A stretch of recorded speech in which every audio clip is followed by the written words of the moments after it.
The Pergamon altar was a monumental construction built during the reign of the ancient Greek king Eumenes II of the Pergamon Empire in the first half of the 2nd century BC.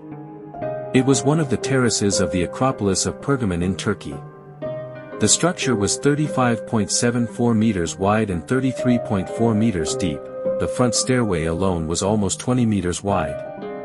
The base was decorated with a frieze in high relief showing the battle between the giants and the Olympian gods known as the Gigantomachy. There was a second, smaller and less well-preserved high-relief frieze on the inner court walls which surrounded the actual fire altar on the upper level of the structure at the top of the stairs. In a set of consecutive scenes, it depicts events from the life of Telephus, legendary founder of the city of Pergamon and son of Heracles and Og. The Pergamene kingdom founded by Philidyrus at the beginning of the 3rd century BC was initially part of the Hellenistic Seleucid Empire. Attalus I, successor and nephew of Eumenes I, was the first to achieve full independence for the territory and proclaimed himself king after his victory over the Celtic Galatians in 228 BC. This victory over the Galatians, a threat to the Pergamene kingdom, secured his power, which he then attempted to consolidate.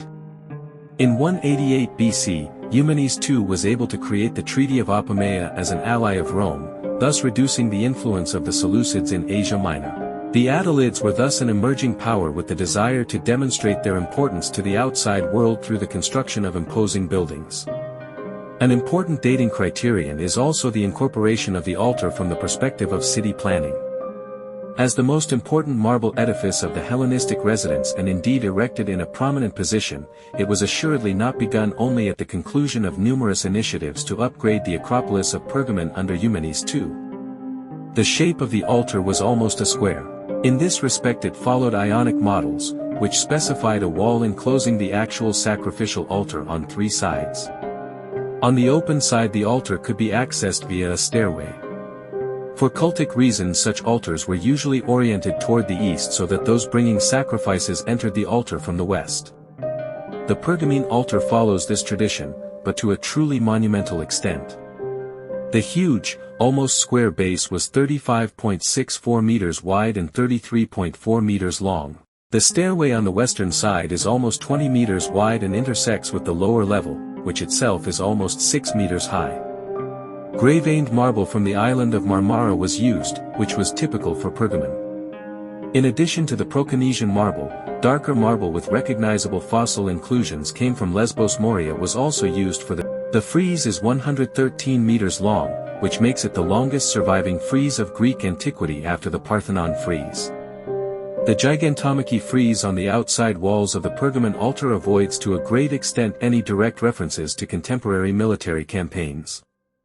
The struggle of the Olympian gods appears much rather to be a cosmological event of general ethical relevance.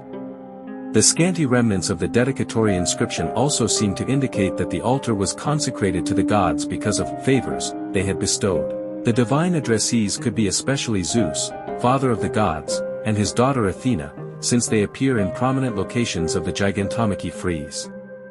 The inner Telephus frieze relates the legendary life of Heracles' son Telephus and is meant to convey the superiority of Pergamon compared with the Romans.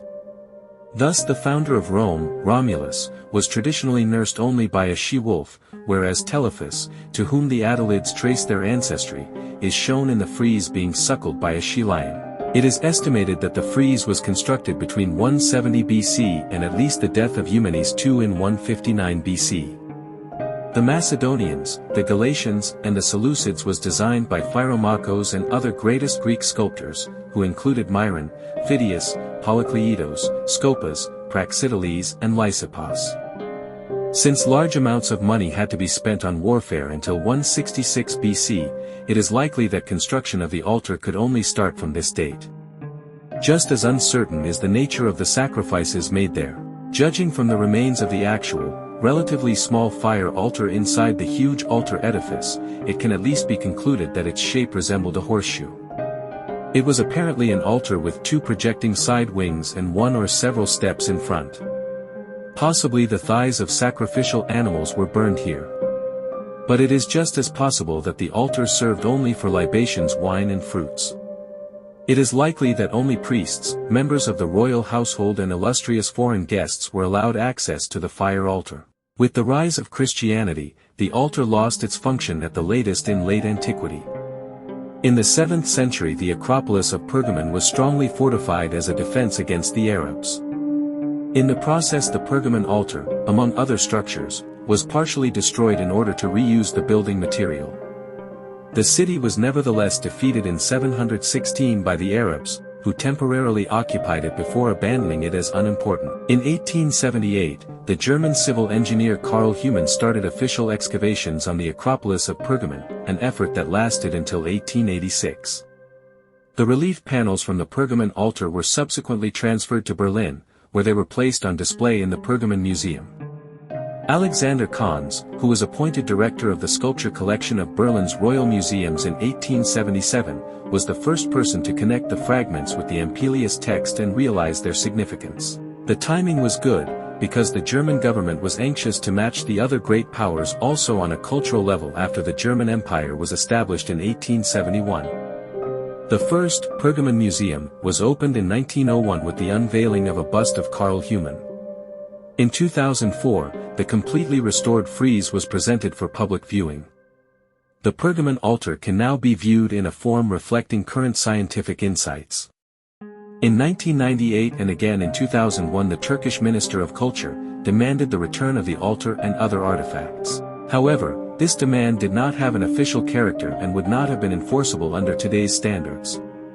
In general, the Staatliche Museum Berlin as well as other museums in Europe and the United States rule out, with few exceptions, the possible return of antique objects of art.